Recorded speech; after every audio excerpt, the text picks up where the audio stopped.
Alright, do you want to start now? Yep. Okay, I guess that's everyone? Yeah, seems like it. So.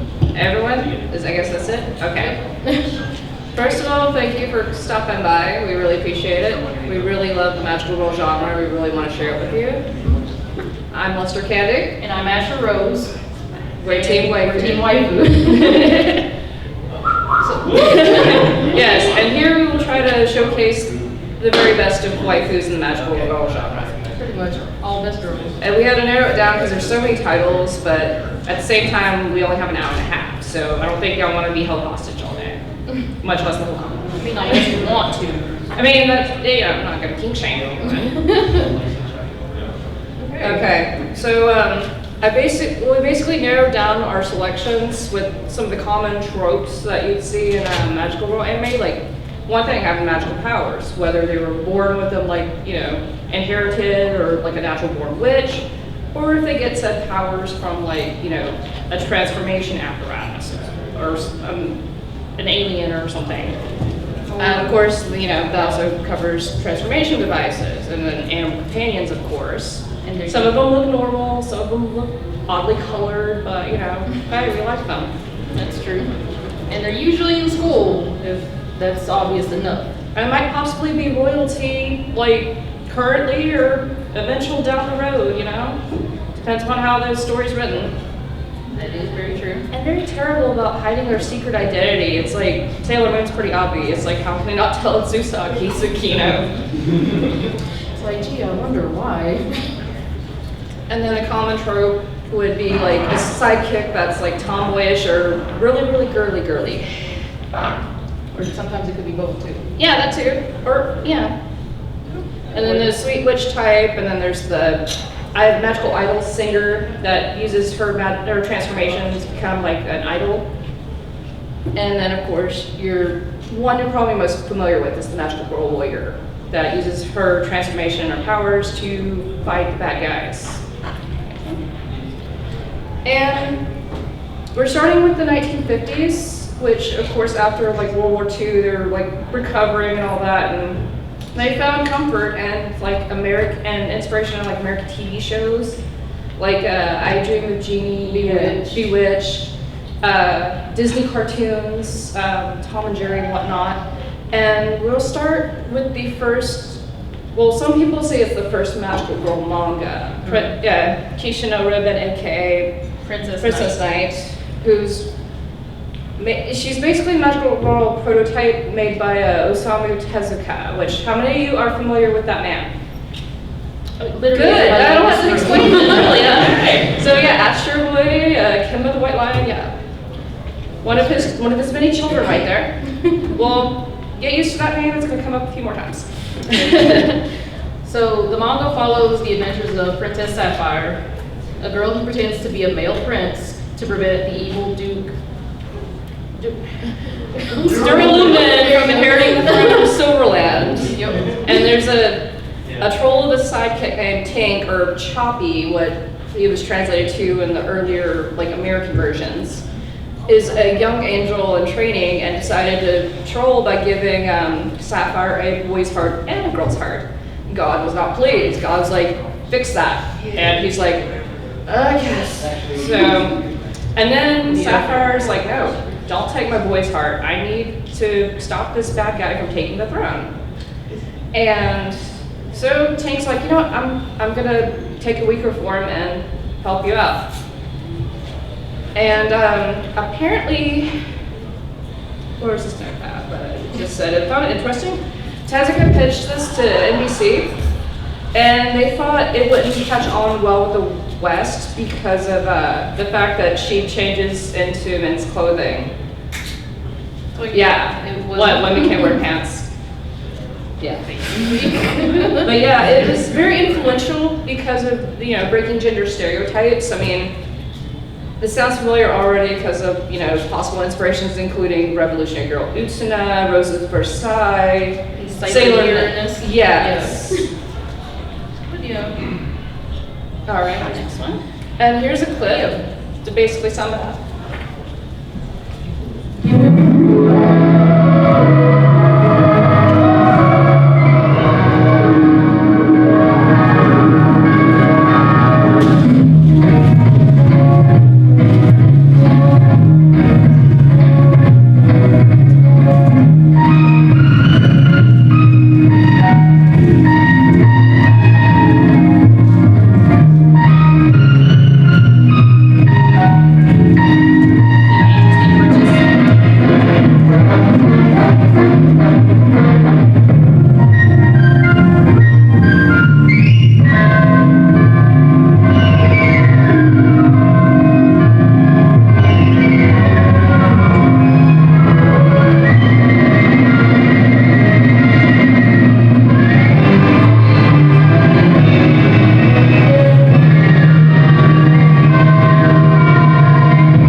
magical girl anime.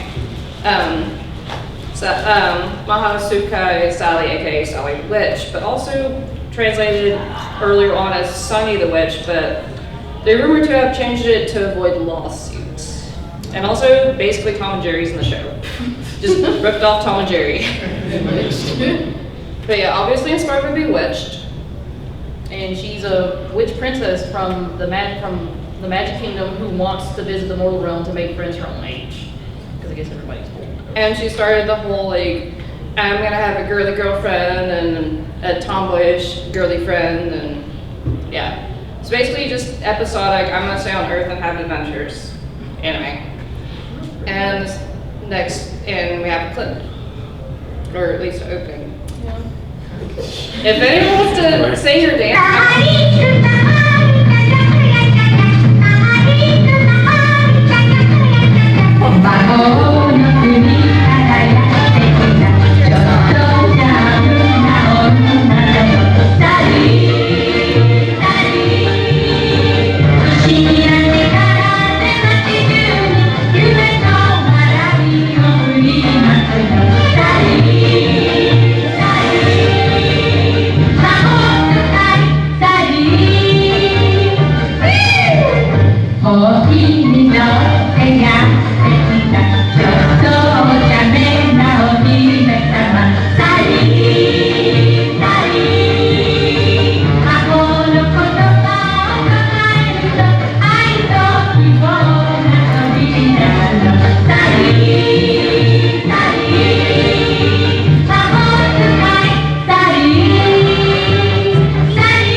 first magical girl manga by other people. I don't really have any solid proof of which one came out first, but some people think that Himitsu no Ako-chan is who is in this panel.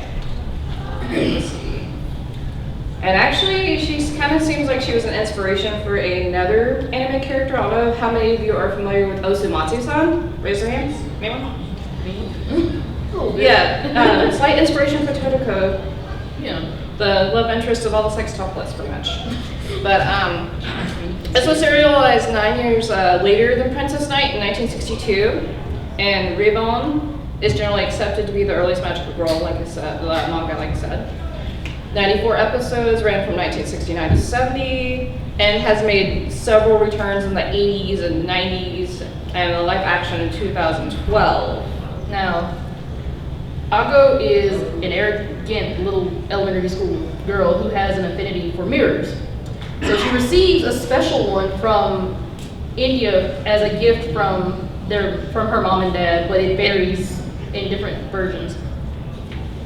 She was contacted by Spirit Queen of Mirrors, again, version varies. when the mirror breaks, the queen gives her a much cooler mirror, basically, and also teaches her how to use it to transform into whatever she wants. Okay, we have a clip. And then, of course, this is the different versions of her throughout the years, minus the live action. Okay, then next one's the clip. そいつの前では女の子ずっとおすましそれは何それは鏡の中からツンツンツンシンデレラ姫が現れたツンツンツンそれは誰それは秘密の赤ちゃん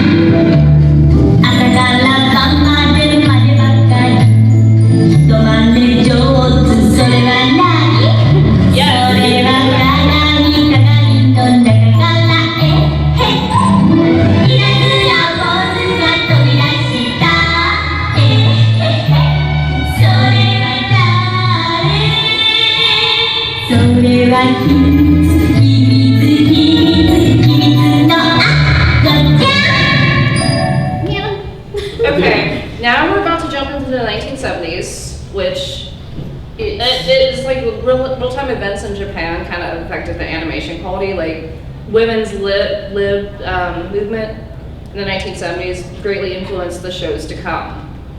Yeah, pretty much.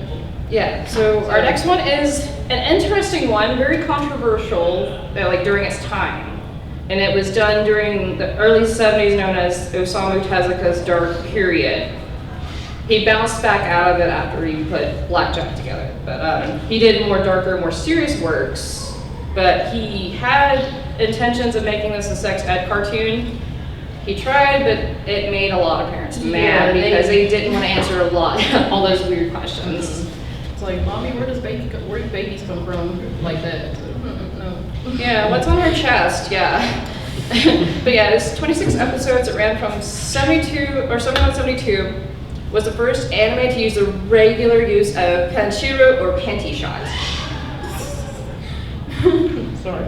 Oh, okay. So the story is that 9-year-old Melmo loses her mom via car accident, and she has to take care of her 2 younger brothers, Totu and Touch. So I'm guessing it's called Touch. Yeah, Touchy. So the mom returns as a ghost and gives Melmo a magical bottle of candy from God. Blue candy turns her 19. Red turns her into a kid. And combining both turns her into a fetus. And then it turns into an animal of her choosing. So yeah, I'm sure that kind of traumatized the children. And then the next panel is going to be a look at her transformations. And now you're about to see this in action with this clip.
Okay.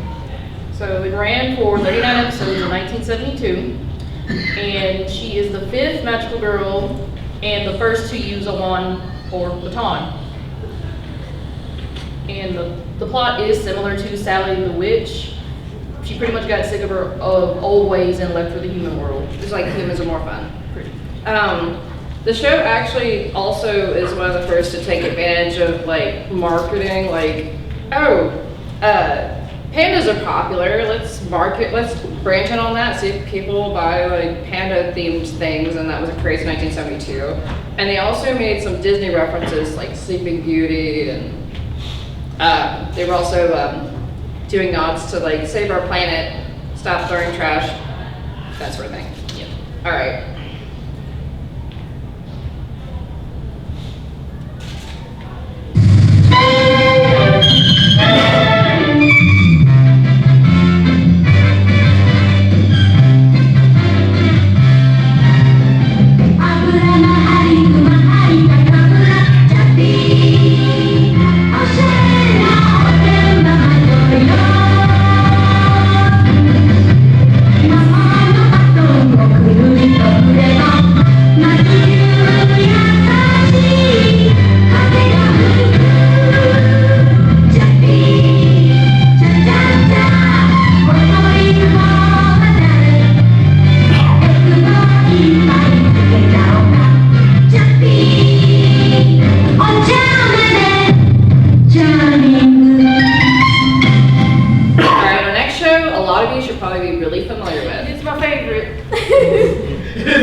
Yes, she was like the first to basically be marketed towards men, because they're like, hey, the 70s was about experimentation and seeing how far they could push the envelope and saying, hey, maybe we should try different things and market it towards more than little girls.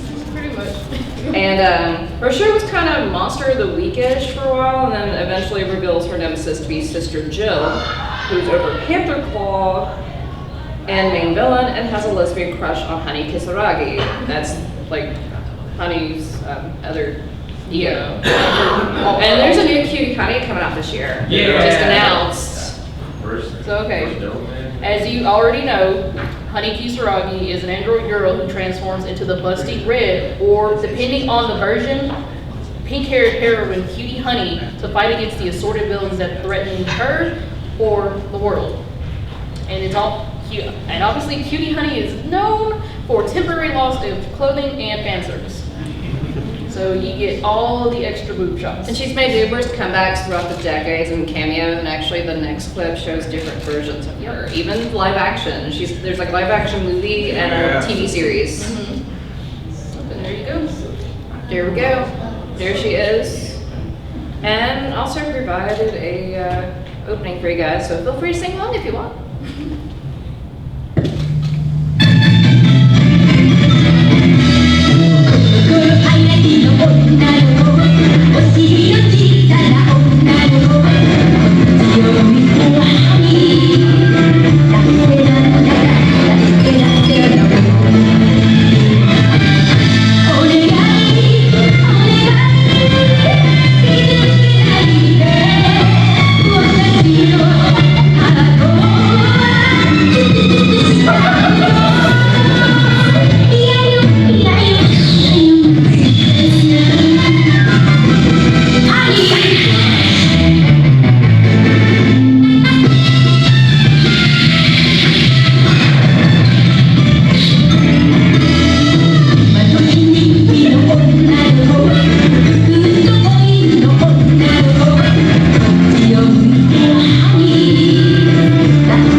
10. She is another fan servicey magical girl, which her and Chappie popularized the term meaning little witch.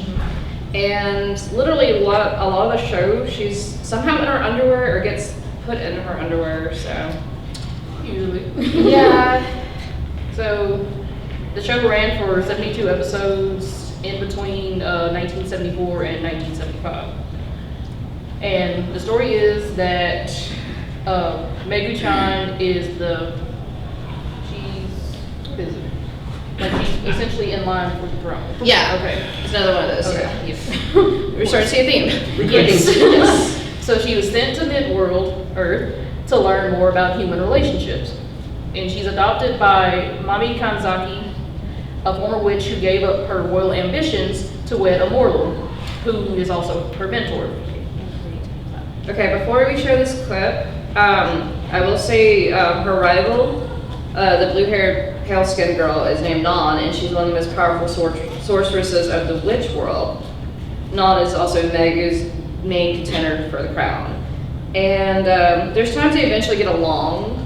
Well, you know, basically enemy of the enemy is, my enemy is my friend sort of thing. But we provided an interesting clip for you guys. It's a little different, I think you'll like it. Just give it a moment to kick in now. You'll see.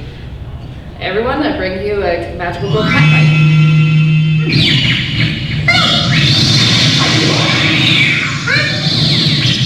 なあ、私と勝負しないでいくつもり？勝負？そうよ。あんたが掟を破れば、私が次の女王にならなきゃならないわ。勝手になればいいじゃない。お黙り。女王になる以上は、誰かがあんたを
どうやらちょっとついたようです。あんこが何さ、人間なんか育児なし、魔法を使わなきゃ何もできないってね。どうだって魔法すぐにやれるか。そんな、私たちは魔女の国の魔法の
approaching the 1980s, and along with continuation of women's lib, the whole equal employment, gender employment, basically these line-back shoulder pads and my suit, men will take me seriously.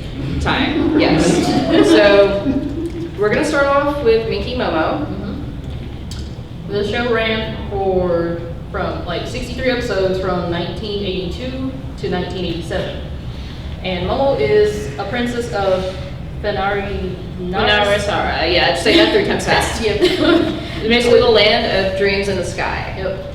The king and queen of the land of dreams in the sky. Yeah. Sent their daughter Momo to Earth to help the people save their planet. Momo became the daughter of a young childless couple, accompanied by 3 followers with the appearance of a dog, Sinbook, a monkey, Mosha, and a bird, also known as Pip. Yeah. On Earth, she takes the appearance of a teenage girl. So, to help regain Fenari's, the land of you know what we're saying. I know it's on the screen. To regain her homeworld's hopes and dreams, Momo transforms into an adult version of herself. Yeah, actually there's a crossover that she does with the next magical girl we're about to show, Creamy Mommy, but she also makes a temporary comeback in the 90s too. Okay. Or Minky Momo.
Studio Perot, I don't know how many of you are actually familiar with them. They started off, successfully, there was a Yatsura, and they were the name in magical girl anime in the 80s. Like, they were the front runner, but they weren't all mean about it, because, 80s, the economy in Japan was booming, so they were like sharing the wealth everywhere. Yeah. So, is this Creamy Mommy? Yes, I love Creamy Mommy, yeah. It's just a magical girl series that ran from 83 to 84, 52 episodes. It centers around a girl named Yu Murasawa. She's a 10-year-old girl, sees a spaceship float around the sky, and is like, gets carried to the ship, finds an alien, helps an alien named Pino Pino find the Feather Star, and he thanks her for helping him by saying, hey, have this little compact, it'll give you magical girl powers for a year. And she was not sure what to do with it, so she transforms in her bedroom and she ages from age 10 to 16. And it freaks her out a bit, so she's like, okay, well, I'll get used to this and I will test out grown me in the streets sometime. So she catches the attention of a TV show host that's doing idol auditions, and that's how she becomes a magical girl idol. She's the first magical girl idol. Yep, pretty much. And also, Pino Pino gives her 2 cats to make sure she doesn't screw up and watch over her, named Nega and Posy. Yep. And there was actually a Kickstarter by Anime Souls. It was successful, and they released the DVDs to the States, but sadly, Anime Souls got bankrupt.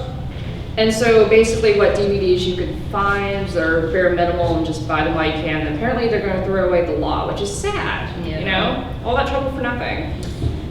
That's usually how it goes. Okay.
Crossover with Miki Momo and Creamy Mommy to promote selling their merch and DVDs or VHS at the time, my bad.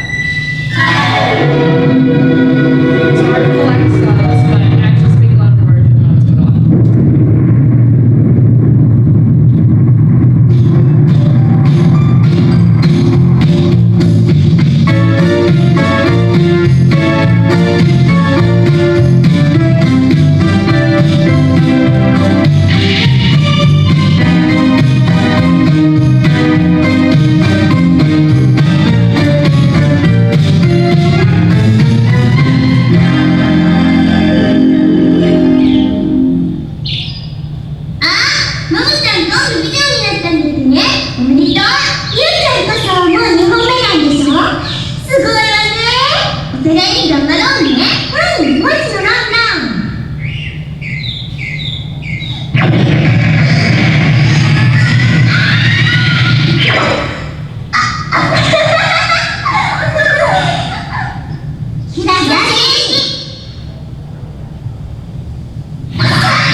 of acquired taste, but this is another Studio Pierrot girl, Magical Fairy Persia, or Mahayose Persia, however you want to say it.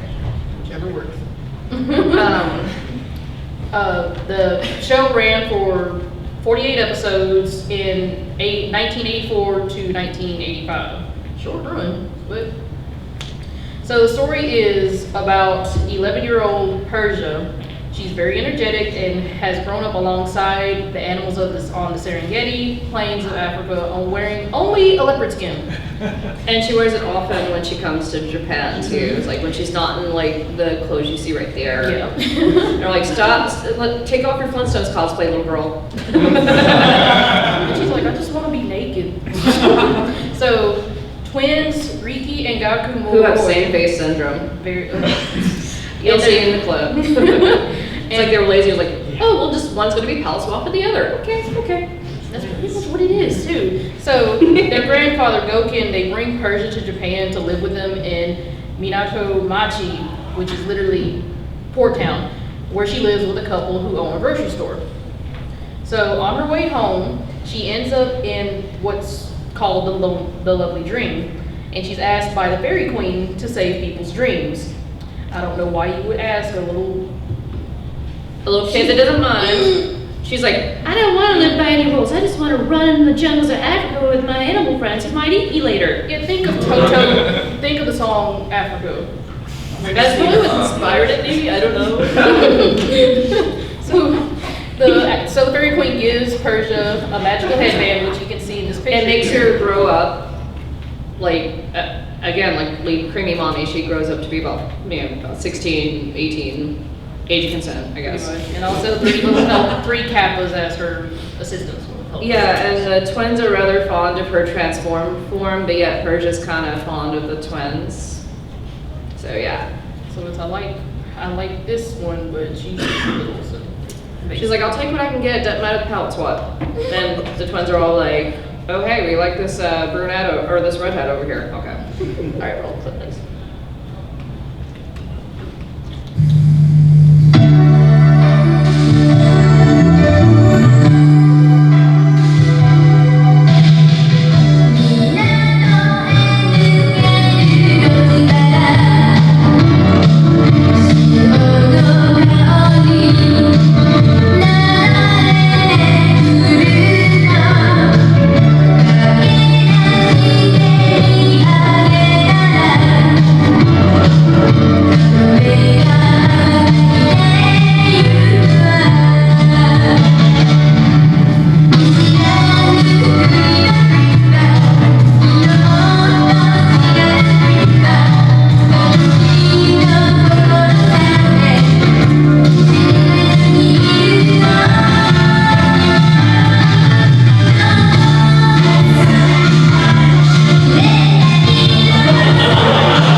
Doesn't have too many episodes to translated it in English, sadly. You can probably find up to episode 15, which makes me sad, but you can look out better if you know Spanish, French, or maybe even Italian, because they're more aggressive with their magical girls, especially the older ones. Pretty much.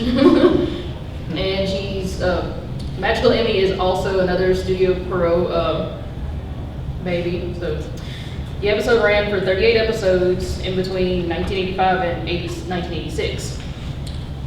And the story is about Mai Kazuki. She's from a family of magicians.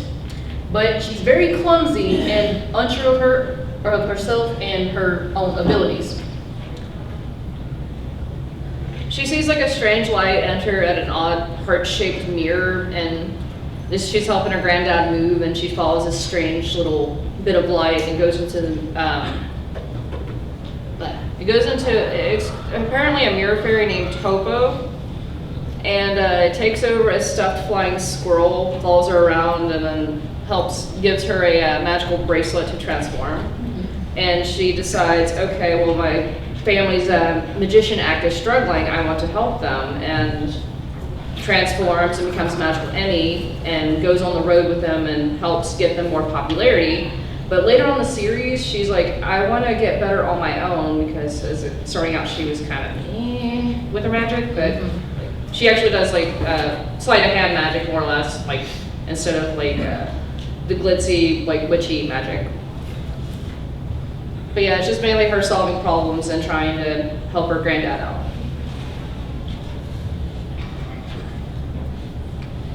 And she also grows up too.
Doesn't grow up.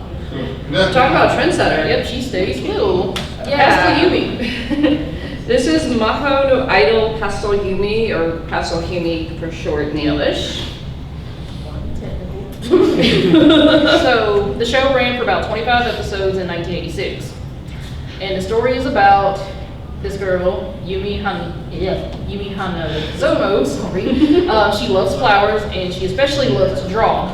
Her dad is a florist too. Like, she wants to be a manga artist when she grows up.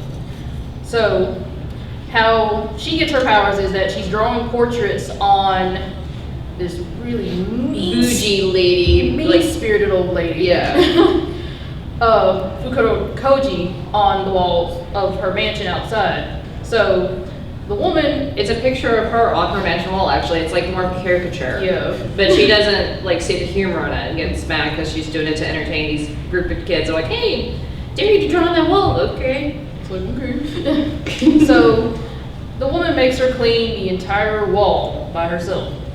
So Yumi sees Fukuro Koji about to destroy a dandelion, and so she, being nice, rescues the dandelion, and it houses flower elves who, as thanks, give Yumi powers. And she's like, okay, cool, that's fine. So the powers are more or less like she could draw stuff and it comes to life, but there is a time limit because at the end of the first episode, she learns the hard way trying to save like her dad in a contest. She's like, okay, I'm gonna draw myself in a flower dress. Well, by the time she's basking in the glory and her dad like winning, she ends up on stage and just her underwear, like it disappears because the elves try to warn her and she's like, what's that ticking noise? Just like ding. And Anime Souls tried to bring this over to the West too with another Kickstarter, but sadly it failed. So I kind of wish they would have done Magical Emmy because I would love to see more episodes of that That's one. true. But I would have been okay with seeing more of this one too, you know. But it does kind of suck too because she's actually one of the least favorite of the Studio Frills girls. yeah, So, I thought it was cute though. yeah, it's a cute show.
people used to call it Japanimation, the big anime boom of the 90s. And Sailor Moon kind of Moon Tiara action the door down. When it comes to the magical girls starting out, it's like, get out of the way, Studio Pro. Okay, the show ran for about 200 episodes from 1992 to 1997. And as you know, the series follows the adventures of a schoolgirl named Sagi Tsukino as she transforms into Sailor Moon. She transforms into Sailor Moon to search for a magical artifact called the legendary silver crystal, or the Millennium Crystal if you want to be technical. But it's the same thing.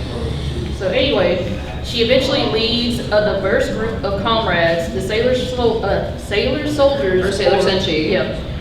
Or Sailor Guardians, Sailor just depending on which version you're into, it's whatever. Pretty much. As they battle against multiple villains to prevent the theft of the silver crystal and the destruction of the solar system. And sorry. Getting that passionate about it. I'm trying. Well, I mean, it was a revolutionary show for the LGBT babies in the 90s. I mean, I know when I saw them cousins, I was like, something awakened in me. Yeah, It's like, yeah, cousins. something hot about that. Yeah, let's go. So, with that. yeah, I mean, it was revolutionary also for like, LGBT themes, gender fluidity, and so much more. So much more. And there have been numerous live action shows, musical and TV, and movies. Everyone knows there was a revamp of the series based on a manga called Sailor Moon Crystal. And it's had 3 seasons that's aired from 2014 and 2016. I don't know why I said it like that. Yep. And we have the list for you. Yep. That's what I heard, actually. I'm hoping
parodies basically just, hey, either I'm going to make fun of this or it's just going to be imitation is the highest form of flattery sort of thing.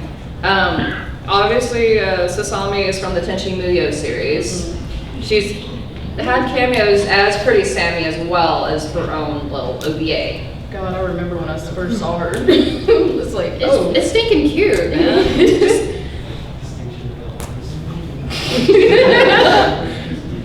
But yeah, where she shows up, it's in the Hoshi special. So when I first saw it, I'm like, oh my God, this is real. Yeah, there was like one special where she actually uses her powers and gets Ayaka Ryuko to stop fighting, but instead get a little too close for comfort, like them cousins from that last show. Kind of hot too. Okay. But yeah, okay. Sorry. Okay, the story is that Tsunami, one of the 2 candidates for the throne of the magical kingdom, Jiraiya, is chosen to ascend to the throne. So, to be queen, she has to pick an idol who can represent her. Rumia, the other candidate, hates Tsunami with a passion. So she tries to foil her crowning. So So Tsunami chooses Sasami as her magical warrior to bring peace and love to Earth. Ruya uses Sasami's friend, Misao, and turns her into Pixie Misa, which I think is dirty. Yeah. How dare you go doing friendship? That's how it works. All right. Ruin friendships.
Just it's Clan's first attempt at magical girls. Yep. Yeah!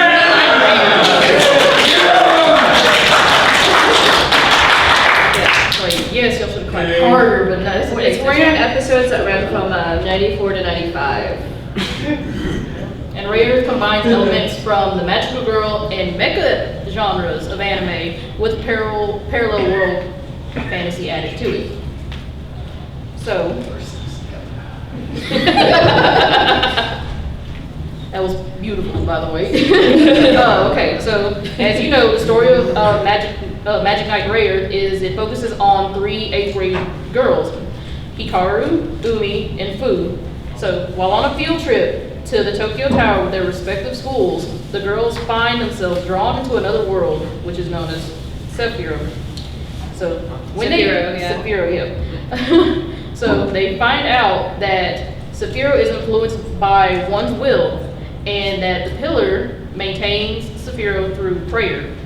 So they are tasked with rescuing the current pillar, Princess Emerald. Yep. Yeah, Emerald. That sounds right. I just couldn't remember if it's Emerald and Just go based on the spelling. Yeah. Okay, so they have to rescue her from her abductor, the high priest and antagonist, Zagato, after which they will be then returned to Tokyo. So basically, do this for us, then you can go home. And they're also guided by Makona, which is like a chubby rabbit thing that just says poo over and over. So they just kind of assume what he's saying until like an item pops out. But it's so cute, Yeah, it sounds about like that. Yes. Thanks.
personal favorites. She's one of the first Kaito magical girls.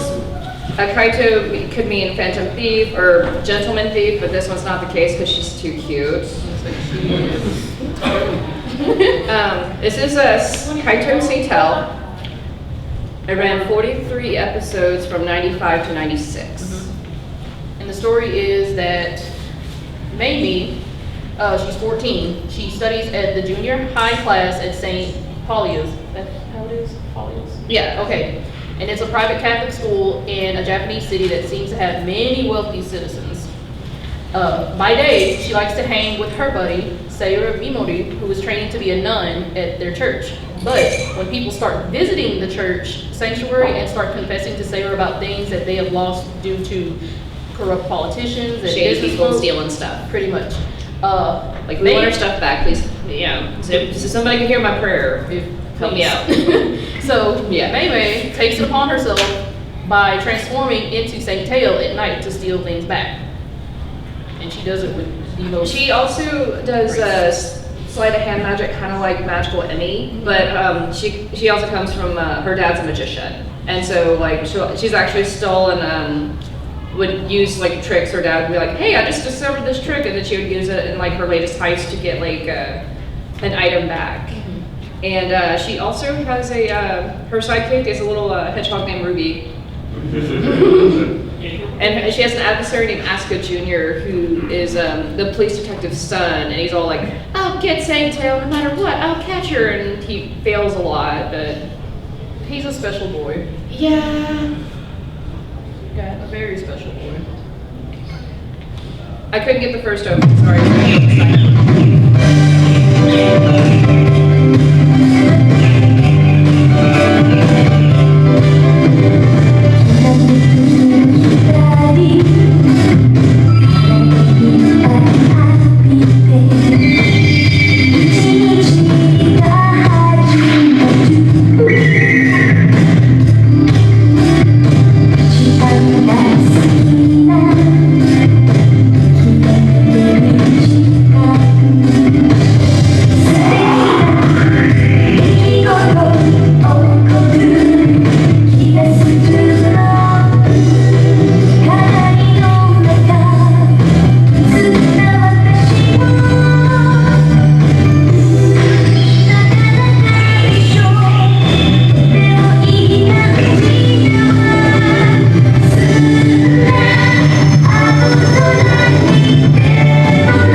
We all know this is Revolutionary Girl Utena. Yep. And it ran for 39 episodes in 1997. Sorry. And as we know, the story is about Utena Tenjo, a tomboyish teenage girl who was so impressed by a kind prince in her childhood that she decided to become a prince herself. And she expressed it in her manner of dress and her personality. She attends Otori Academy. She meets a student named Anthi Himamiya, a girl who is in an abusive relationship with another student. So Utena takes it upon herself to fight against this student and protects Anthi, and she's pulled into a series of sword duels in the process with members of the student council.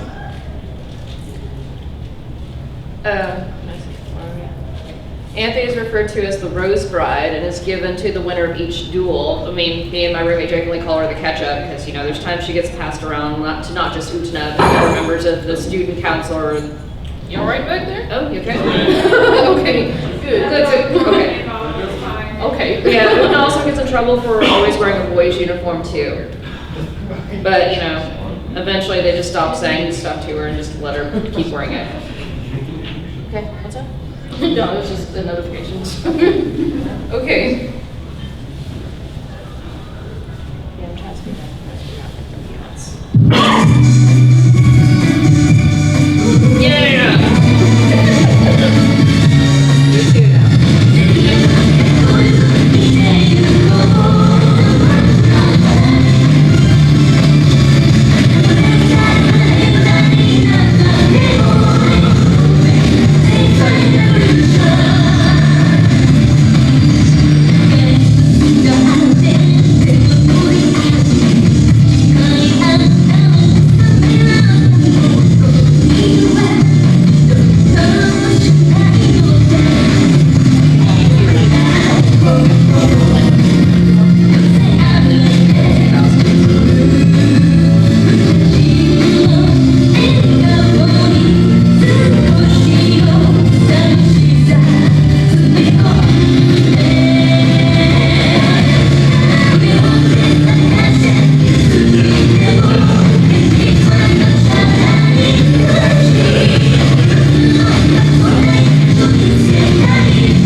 Yep. Our next one is a another kind of magical girl. Yep. So the show ran for 70 episodes in between 1998 and 2000. Yep. So the story is with Cardcaptor Sakura. Obviously, Sakura accidentally releases a set of magical cards called Cloud Cards from the Cloud Book. I was like, oh, hey, what's this book? Oh, no, cards. I mean, I'd be terrified too. Yeah, Seeing cards just fly out of a random book. Okay, so it was created by Cloud Reed, who is half English and half Chinese sorcerer. So, and each card has its own characteristics and can assume alternate forms when they're activated. So, Cerberus, or Kiraberos, guardian of the book and guide, tells her that she has to retrieve all the missing cards via defeating the cards and sealing them. And there is a sequel, Cardcaptor Sakura Clear Card Art, is currently airing, and it's set 4 years later. Even though it's kind of weird because it's like 15 years after, like, or so after the original. So it's kind of weird seeing a smartphone and, you know, she was on hold going to middle school, so. Yeah, that would be awful. Yeah. But Mario still has the same camera. Yeah. Yes, she does. God. Love it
last 90s anime is Ojamajo Do-Re-Mi, or Magical Do-Re-Mi. There's 201 episodes that ran from 99 to 2004, and it was even brought over to the States on, I think it was the, was it 4Kids? Yeah, Yeah, another victim 4Kids. Another victim. Rip. So it was divided into two main arcs. The first one spanned, what is it? The Ojo Majo forming? Yeah, Ojamajo, Yeah. the main girls, yeah. Yeah, and then the second arc dealt with a new rival and an evil wizard. So story is Doremi. She's very unlucky, becoming a witch after she reveals a shopkeeper, Maho Rika, to be a witch. So It's like, oh, well, you're a witch, teach me. yep. So, I'll keep your secret if you teach me. so pretty much. And of course, a few episodes later, her longtime friend and new friend, Hazuki and Aiko, respectively, discovered Doremi was keeping a secret from them, being a witch, and after promising not to tell, they basically decide to become witches also, so they can maintain the secret. Because 3 is too many. Yeah, One secret. as witch apprentices, they work and train to pass the witch apprentice test. Yep.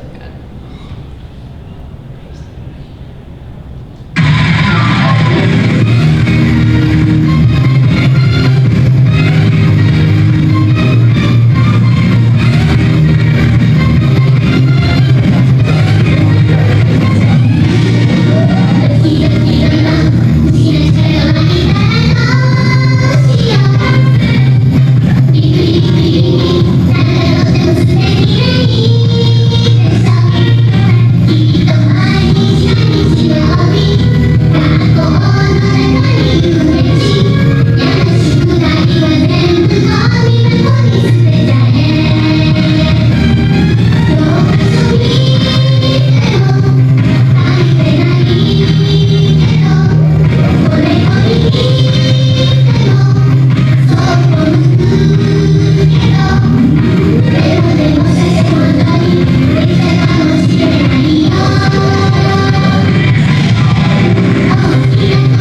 Basically, cell animation was dying out, so they had to meet the demand and can pump out more anime now.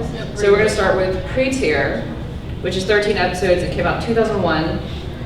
So it's loosely based off of like Snow White, but it's like a different take on it. Instead of dwarves, it's men of different ages that help her out.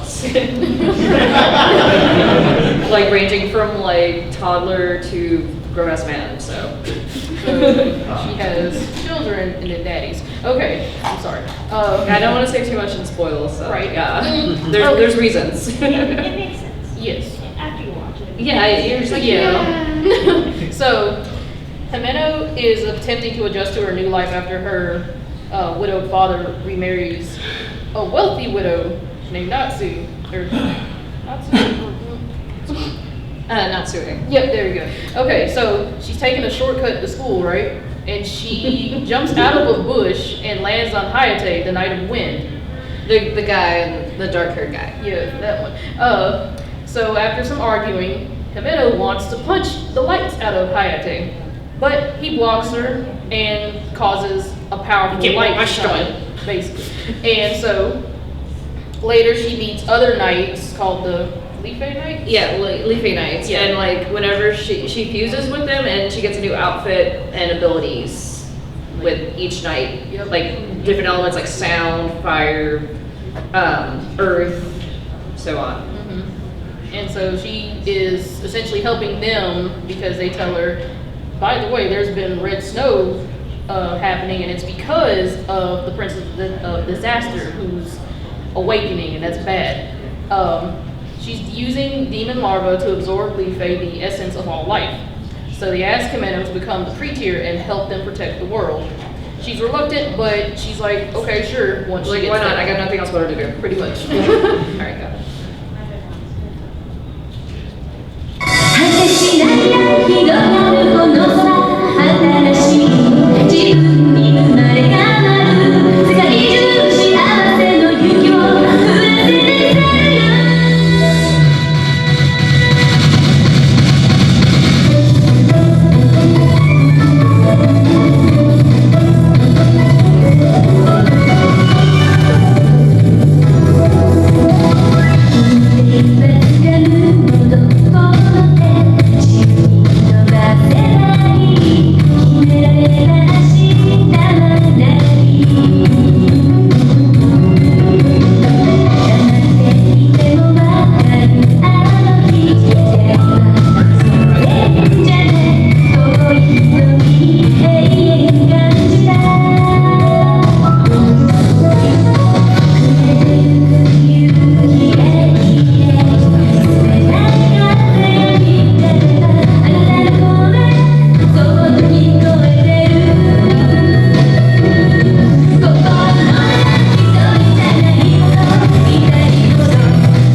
cutting it close on time, so we're going to be skipping clips and just going right to the slides. Like, yeah, so just we're at gonna Tokyo go Mew right now. Like this. Okay, so. Which is the Studio Puro Magical Girl series. It's been a while, but they decided to throw their hands back in the game. We got back into Along with, that Felicia Naruto money will help them out much later. So it ran for 52 episodes from 2002 to 2003. Focuses on five girls, with the DNA of endangered animals, which gives them special powers and allows them to transform into mutants. And the Mews are named after food. Yep. Yeah. Like pudding. Lettuce got into Fortune's one because everyone's like named after fruit or something sweet. It's like lettuce. There's like it's like the ugly friend or something. Poor girl. She needs love. Oh, okay, yeah, there we go. Time. All right, our next one is Princess Tutu, which is inspired by ballet, fairy tales, Ugly Duckling, and Swan Lake, just kind of combined into magical girl anime. Yep. And the story follows a duck who's transformed into the mythical ballerina Princess Tutu in order to save the life of, or the shattered heart of the storybook prince come to life. And depending upon which version, she's either known as Ahiru or Duck. Yep. Okay, and then We have Mermaid this- Melody. And yes, 91 episodes, and it's basically an idol magical girl anime where the mermaids transform into idol singers to help out, and it's based around a mermaid named Lucia, who saves this guy from drowning and like gives her pearl to him to save him, and lost my train of thought. But yeah, She eventually finds him, but he's like, oh, she no. can't give away that it's her, or else she'll turn into foam. So, that's a risk. Okay, We and have Lyrical. Yep. 2004, 13 episodes. Yep. So Nanoha rescues an injured ferret who reveals himself as a young shape-shifting mage named Yuno. So he's from an alternate universe, came to Earth for a set of 21 dangerous ancient artifacts called the Jewel Seeds, and which are first discovered in his own world. So any living being that comes into contact with them gets unusual and unnatural powers. So often turning them into terrible monsters. So he has to rely on Nanoha to Do the dirty work. Yeah. Gives her Raisin Heart, and there you go.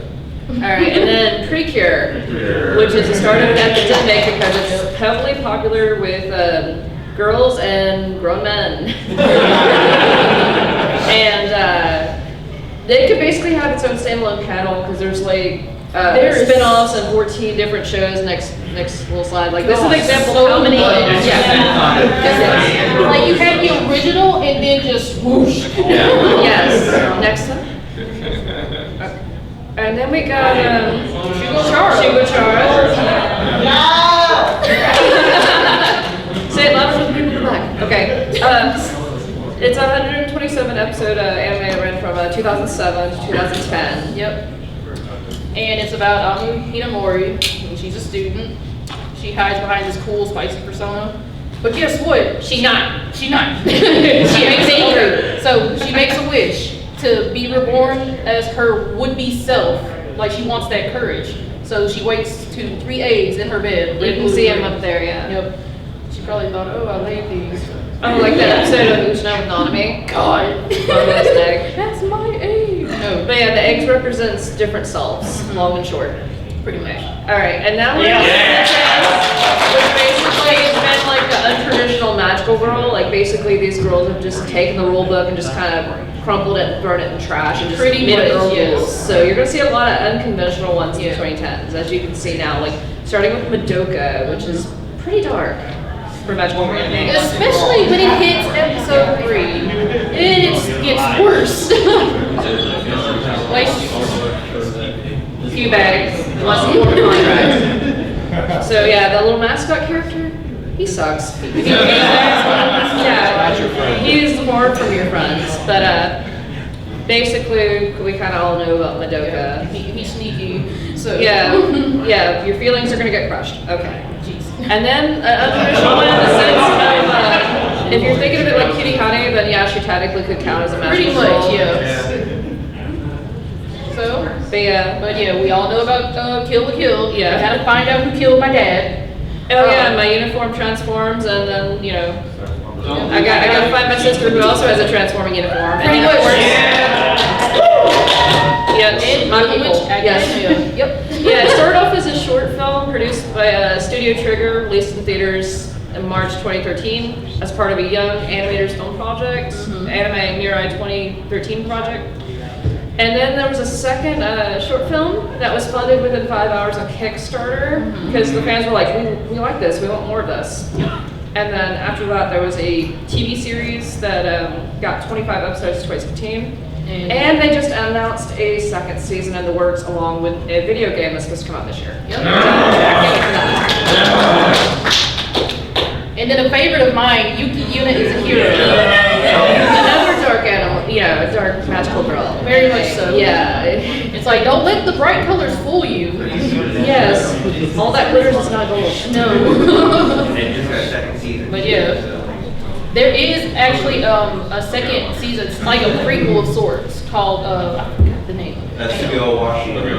Yep, thank you, that's it. Well, it's actually split. The first 6 is that. Yeah. The second half is a new version. Pretty much, there you go. Okay, so these girls, the Sanshu Middle School Hero Club, they essentially transform and they have to fight what is known And it's as like an app that helps them out. yeah, it's like a phone app to help them.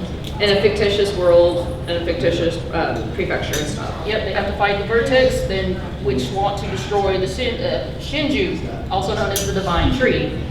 So, there's a catch with their powers, but I'm not even going to go into Yeah, details. there's a spoiler. We're keeping it spoiler free. Okay, next one. Yuri Kuma Arashi, aka Yuri Bear Storm, or Bear Lesbians. These are bear magical girls. Just say fair lesbians. Just yes. But okay, so 12 episodes in 2015. Humans created a wall of severance to separate themselves from the bears, who grew violent and attacked humans after a planet known as Kumaria exploded.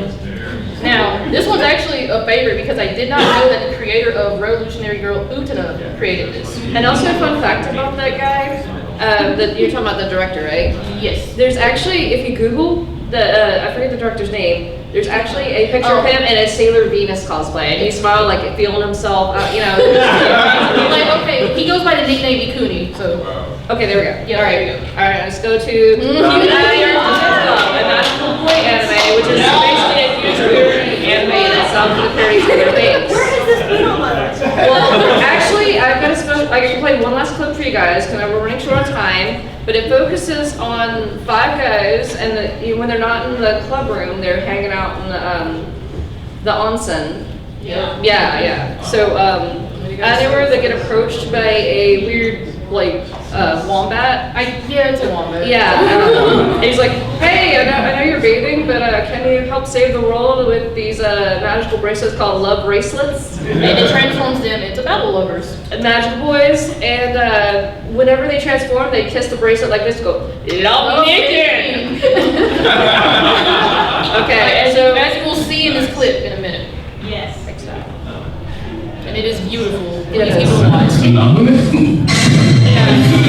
手がすごいよ何をおっしゃいますかユイ先輩愛してる地球って愛なる力に正義はない君まで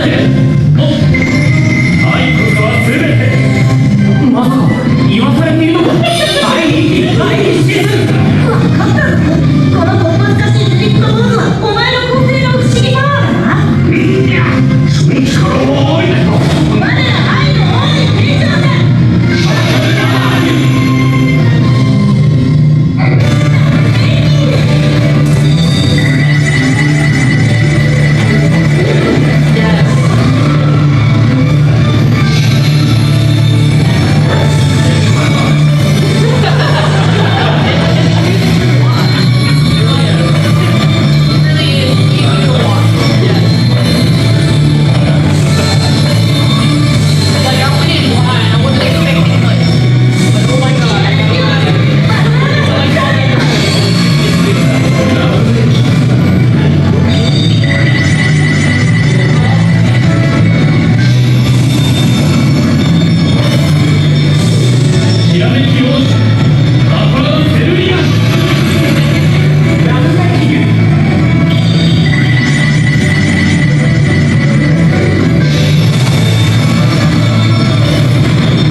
Magical Girl Hunger Games, basically.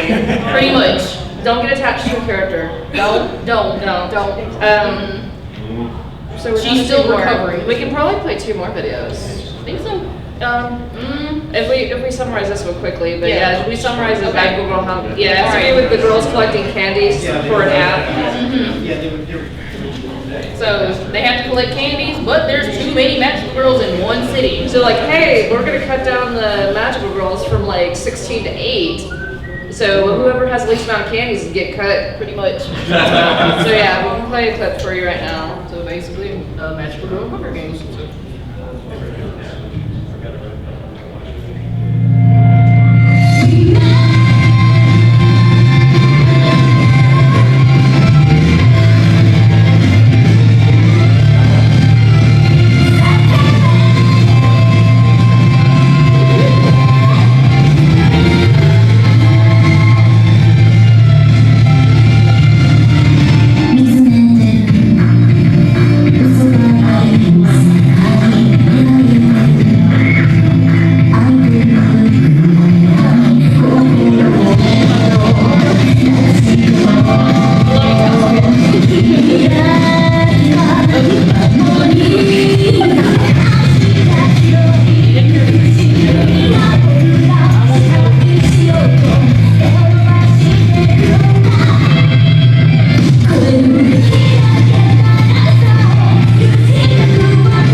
Okay, our last one came out in the fall of 2016, and it's called Flip Floppers. Yeah. Which is a really, it surprised me. I didn't think it was gonna be much when I first saw it, but it was 13 episodes. I had to convince you to watch it, actually. No, I gave it a chance, and we convinced each other, I think, because I gave Yes. it first I gave it a chance, and I was like, I don't know, and you're just And like, then I "Keep finished watching." it. So Yeah. anyway, Yeah. so Coconut is dragged into another dimension called Pure Illusion by Paprika. This the orange-haired child there. Okay. So with a new set of rules and strange organizations, Coconut's life is turned upside down. So, and as the series goes along, Coconut realizes that Paprika is not all of what she seems like. So they use their feelings that synchronize and allows them to transform into Pure Blade and Pure Barrier, respectively. And they use alter egos to fight and obtain shards of Nimi, which later on you learn more about what that is. The screenwriter left after 6 episodes, so it kind of changed some things around episode 7. He had a Twitter post saying, hey, after episode 6, I'm not responsible for what happens. It actually got not sure if it's like a non-disclosure thing or what. It's kind of like hush hush, basically. Yes, Like, and so you can't here's our last clip. Yep.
coming. It means a lot.